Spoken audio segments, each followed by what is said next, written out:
What's up, everybody, and welcome back to Heart of the Dot.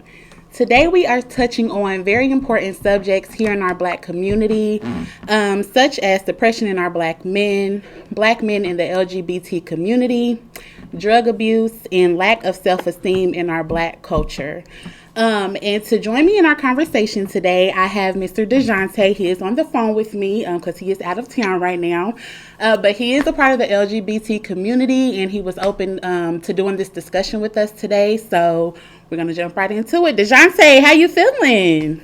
What's poppin', girl? What's poppin'? I'm good. Yes. Alrighty. So what are your thoughts on depression, and what is your experience with it?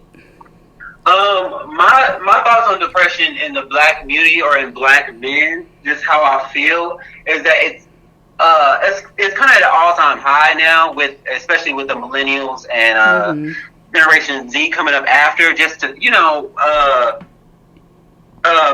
with just as far as how we're portrayed in media, right?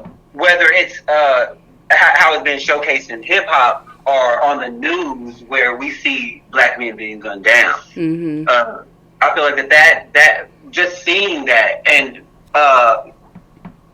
especially with the younger millennials or just Black men in general, seeing that, knowing or feeling that you don't care because you're not cared about, because when you see that in the media, you're perpetuated as a dog, or you know what I'm saying, just nothing, as far as how they shoot you down in the street. And then for the younger generation to see, and especially myself included, just to see, the Tamir Rice or the Trayvon Martin, and law enforcement, how it's not, we can get killed and there's no repercussions for it, right?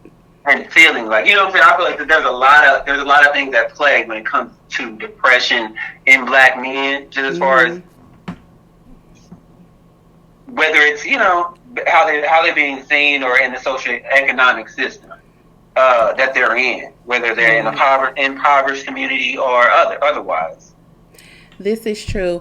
And I noticed like with our Black men, because I have a friend, and me and him talk about depression and things like that in Black men all the time, and how Black men find it so hard to talk to people about their feelings, their emotions, what they're going through. So why do you feel like it's hard for men to discuss those feelings or any mental issues that they deal with? I do feel like that. Hey, this can date back from forever, just back to slavery. But it's just about feeling like you can't talk to anybody. Say back when it was slaves, when they would get beat, they couldn't show emotion, right? Like that they were, because it would make them look weak. And so knowing, that when you whip me, the darker you are, I'm gonna whip you harder, or just different things like that. Or nowadays, Black men being, I want to say it's like homophobic, or just they're not in touch with their feminine side. Right. I feel like that is power. If a man, especially a Black man, can get in touch with his feminine side, he's more apt to be open-minded and understand things in different ways, understand things better. I feel like that when you don't, Black men, they don't hug, they barely look each other in the eyes. Like it's, and we show this love towards each other, and that's why I like the hashtag Black Boy Joy, because when I see that, it just makes me happy, because I love to see black men happy, right. because we don't necessarily see it all the time, because it seems like that they're pit against each other as far as their own enemies. You know, black people killing blacks, black men killing other black men. You know what I'm saying? Right. Just not. You know what I'm saying? Feeling like you can't trust your brother. I feel like that we need to get back to a brotherhood. This is true, and I noticed, like, in this generation, like, the huge ratio of the homophobic men, like, it's ridiculous. And I agree with you. A lot of men look at no homo is like a famous saying, right? And it came from the black community, just being no homo. You know what I'm saying? Right. And it's used so that they don't show that they're in touch with their feminine side, or they can't say things like, why do you feel like that makes you gay? Right. I feel like that the homophobia in the black community is very huge. Yes, it's ridiculous, and I think that's one of the main reasons why black men find it hard to cry, hard to tell somebody I'm hurting, or something is wrong with me, or I'm stressed, so I really think that's one of the main things, one of the main issues. Yeah, because I don't know, just to not be able to show emotion to another person, or being able to, I feel like that some might not know how to express those feelings, or say them, or some just, if you tell it to somebody, they like, oh, bro, that's messed up. Or some people will say, pray about it. And some black men, especially a lot of the millennials, they're religion. A lot of them struggle with religion now. Like they're not religious, or they say they're spiritual, but they might not practice it. And I feel like that plays out in so many other ways. Whether it's just as far as I would say hip hop, like media, media and hip hop music, and making like, oh, everything is gay, or targeting another black man. Like, you don't see black, like they are always talking about killing each other. I just feel like that black men are pitted against each other. They're looking at each other as far as like they're in competition. True. And it's not. It's a brotherhood. I feel like that it should be a brotherhood, and men shouldn't have to look at his brother as his enemy. I agree. And I want the black men especially to get to a point where they know it's okay for you to express your feelings, and we won't think that you're any type of certain way because, you're getting in touch with that, that feminine side of your emotions, you know what I mean? So I really want our black men to get out of that. But I feel like, especially when they're not adapted with the education, or equipped with the education to know, or they're part of a family background that didn't know how to express their emotions, where they will hold them in and it will come out in different ways, whether it was verbal abuse, or alcoholism, drug abuse, anything. Yeah. I feel like that it comes out in other ways when they don't express it. That's why I say that, that's why it's glorified in hip hop music. A lot of younger black youths do they might smoke or drink or something like that, because they're trying to cope with that depression, or not understanding what it is, or not speaking about it. Yeah, that's true. So, with you being a part of the LGBTQ community, do you feel as if depression hits harder with that lifestyle? You could have just said the black gay community, girl. Okay, thank you, because I'm about to jack this LGBTQ. It's all different. It's weird. I say the black gay community because I don't know, just me being a black man and gay. It's totally different from me being a white man, or me being an Arab man. I'm pretty sure they might have it harder, but it's just different things that we deal with. But it is the LGBTQ community, but girl. So when you came out to your family, how did they react? Like, did they accept it? What do you have any struggles with that? So girl, it wasn't, let me tell you this, it wasn't really a coming out, because I knew who I was since I was in elementary. Like, I just knew that this is who I was. I knew that I was gay, and I knew everybody else knew too. But it was kind of like one of those things where when I did come out to my parents, my father, he was like, he came up to me and told me that he knew, but I was like, I never said anything to you. Because parents typically know. Like, hey, it's all over your gay ass. They know. Parents know everything, like, for real. No, so I was like, so he just came, and you know what I'm saying. He was drunk, and he was just telling me like, I love you regardless. Just be safe, blah these squads. He was very nice. And my mother, on the other hand, she's just a dramatic queen. So she was dating a guy. So when I ended up telling her, she went through this whole scene of oh, you're gay, love these squads. But she took me in, and I'm grateful. I will say that I'm grateful to have parents that accept me, because I know that's not normal for everybody. Like, not everybody has that. So I am grateful for parents who are like, I accept you for who you are regardless. That's good, because I know a lot of parents, they like, nah, I'm not having that in my house. So yeah, that's amazing that you had that from your parents. So I know like many of us grew up getting whoopings, and I know I got plenty. How do you feel? How do you feel like whoopings affected us like back then and now as adults? Yeah, I do feel like the whippings can cause trauma, and trauma that it can show forms now because people might not know, but they can remember. You know how we all can talk about like our worst whippings, how we can sit and talk. It's because it was traumatizing. That's why it's so memorable. So it's like we can all sit and laugh about the trauma. I feel like that's like canon for the black community, that we always laughed about our trauma. We could always, they went out in the world in the 50s and be called niggas, and at the schools they went to, and they would come back home and just laugh about it. Like, oh, they would say this, but it would be hurtful. But that's what I'm saying, is that laughing about their pain. Yeah. And I feel like that's what I love about the black community, is that we can laugh, but I do feel like that we shall overcome, homegirl. Fist up, do you hear me? And I do feel like, if it's really something traumatic to us that we need to talk about and discuss, like, I feel like that needs to be done. Because, it's cool to laugh, but you can't always just hide behind laughing from something traumatic. You know what I mean? Very true. Because, very true. I feel like, and then how you felt in that moment when it happened. I feel like that's what the trauma is, because you might look back at it now and laugh, but in that moment, it was painful. It was terrifying. You know what I'm saying? Whatever it was. I remember my worst whooping, girl. I was in a tub, and she was beating me with a whooping ball bat.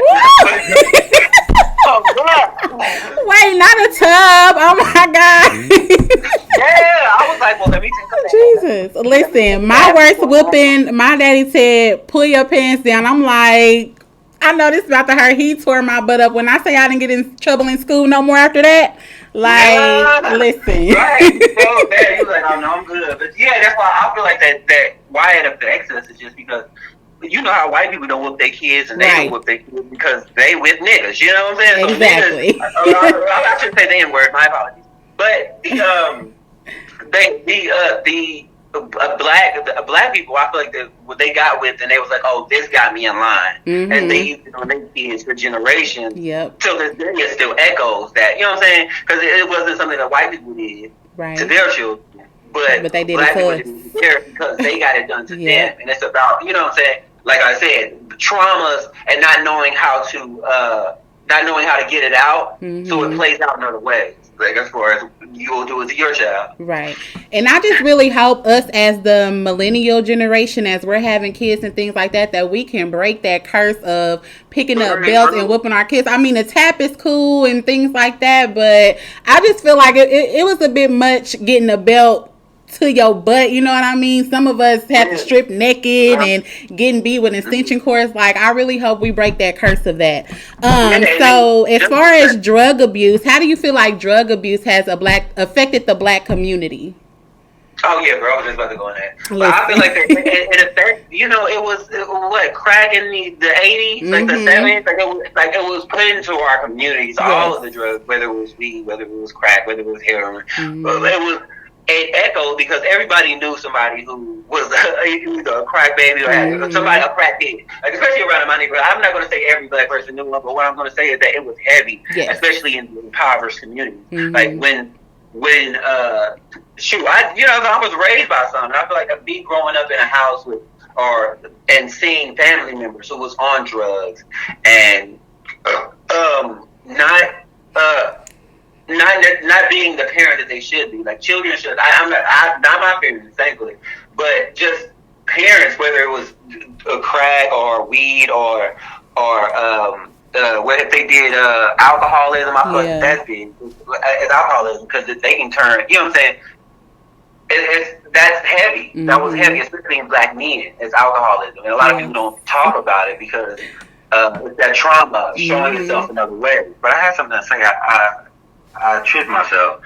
The drugs in the drugs in the black community, like it was heavy, and how it affected younger ones, your perception is your reality. Mm-hmm. So if you see this, if you see, you know what I'm saying, oh, it's just weed right there. Or it's, you know what I'm saying, like it's so easy to get, or it's your perception, you see people doing it, then it's more likely that another person will do it. Especially through peer pressure or whatever the case may be. Mm-hmm. But if it was in your household, that could be a thing too. Like, well, my parents did this. Is it okay if I do it? Or someone will say, I'll never do that. Mm-hmm. And you know what I'm saying? It depends on how it plays out. Yeah. But I do feel like it affects the black community tremendously. Yes, I agree. And I really feel like depression ties into drug abuse in the black community because we don't talk, we turn to liquor. Because we don't talk, we turn to, whatever drug of preference we have. So that's why I feel like it's so important to just, be able to reach out to our black people and get them to talk and share their emotions and just try to help them as best as we can. Like, just let them know that it's okay it's okay to say I love you. It's okay. You know what I'm saying? Like, let me give you a hug. Like, let's hug for 5 minutes. Like, you never know, like, what little something can do to somebody, Yeah. And it's one step at a time, but I do feel like that a lot of black men should talk more about it or be able to talk more about their emotions and get that out. Because especially, like, they might feel like that a girl would feel like that they were or, you know what I'm saying? Yeah. Because a lot of relationships, I feel like a lot of relationships can cause depression too. Especially, and I'm speaking from a millennial standpoint, of course, but I'm pretty sure it brings, like, it can go to other generations, but I'm just speaking from myself in general, is that whether, you know what I'm saying, in the black community, how women might try to court their man with, like, child support if a younger man had a baby at a young age just because he wasn't taught about sex from his dad, because there isn't black. There's a lot of black being in jail and not in their parents' life, where they grew up without a father in the house. So it's like when you're not taught, you don't know. Right. That is true. So overall, why do you feel as if we as a black community have a huge lack of self-esteem? I think it's, like I said, how we are portrayed in media, like how we just how they say how we are told throughout history that we wasn't, and a lot of people are just like are just not being shown in a light that you feel like you are. Back like in the movies, like women just now started wearing natural hair, right? Like they were wearing their hair and different things like that. Just not being told that that black wasn't good enough, or just knowing that in the back of your head. I feel like that could be a self-esteem issue, and then sometimes it can be personal. Yeah. But I would say, as far as it being black, just saying that black is not good enough. Straighten your hair. Your nose is too big. Lighten the skin. And I was just gonna say, with these, reality shows and things like that we're seeing on TV, we're seeing our black women getting their booties bigger, taking away their fat, their extra body and all that, getting their nose done, their face done, and so that to a young girl growing up can show this is how I'm supposed to look. I don't look like that. Like, what? So I feel like that's another reason why a lot of us, and even men do it too, and even with men and women, yes. So I feel like that right there shows a lot of us, like, well, maybe I'm not pretty enough, maybe I'm not good enough, I'm not as small as her, I'm not as handsome as him. So I think that's the main reason. That's why I love Lizzo. Before Lizzo, before anybody even knew who she is, I was rocking to her like in 2016 because I was like, she has something. She has something that's like that the world needs to see. Yes. And just for her now, just to see that women see, she could be a light to, like, I could do this. I could live in my truth and be happy with the skin I live in. Yes. And I love her for that. Just be 100% authentically yourself. She is definitely my inspiration because me and Lizzo got the same body type, and I'm like, so she out there doing it like that. Watch this, you know what I mean? Like that makes me feel so good about myself. I love Lizzo because she loves herself. Yes. Like, you know what I'm saying, wholeheartedly, like authentic. Like and that's what a lot of black women should aspire to. She don't need no straight hair or like feel like she needs to cover her body up. She's like, I'm gonna have my curls, my knots, whatever I want to do. I'm going to have natural styles. I'm going to be natural and show it to the world and be accepted for it. I'm like, this is amazing. And then there's opening doors for other black women or just women like that, plus size women as well. Yes, I love her. I love it. As far as like the reality shows too, I don't watch any, but I do know that a lot of them do like work and stuff like that. Like I know Hazel E got her nose done, and like different like the what is it? And K Michelle got her butt done. Yep. What is the I'm trying to think of Love and Hip Hop. I was about to, I don't know where I was at, Love and Basketball, Love and Hip Hop. Like, I feel like that's big. Like, they do that there, and then a lot of black women watch that. Just like, they might aspire to be these women, or looking like, well, maybe if I do this, a man will like me. Or I'll be the baddest. And it's like, no, girl, that's not what it is. It's from within, and then it exudes out. So, just saying. And a lot of it, too, it comes from acceptance from a man as well. Like, you know, a lot of women will see men gravitating towards the perfect body girl versus the average or overweight girl. You know what I mean? So, and that's another thing, too, that acceptance that we feel like we always need from somebody. And I feel like that the objectification of women in the black community is big as well. And it goes back to like before blaxploitation films, and you know, like in the 80s they had blaxploitation where it was pimps and it was hoes, right? And then in the 90s they had Freaknik and just, you know, and nowadays it's just about objectifying black women, and that's why I feel like, and that's why women are like that now, because it just rang all the way to this generation and showed its colors, which is women changing their bodies to look like what a man wants them to, so you know what I'm saying? So they can just get objectified. Like, girl, so you want to change your whole body, spend all this money so a man can objectify you, or that's still not going to. It's about what's within. Like you're not a man wants you just because you got a fat ass and fat titties, you know, whatever the case may be. Like you have to have some kind of substance, girl. Right, exactly. All right, so this interview was absolutely amazing. DeJounte, I thank you for joining me in this segment. You know, we just wanted to let our black community know that you are loved, and no matter what you've been through, you can talk about it. You know, you'll find people like us that you can express yourself with. Give people a hug, give people a smile, and just let people know that they are loved. Black boy joy. Yes, period. All right, so we thank y'all so much for tuning in, and keep watching for more episodes of Heart of the Dot. Yay!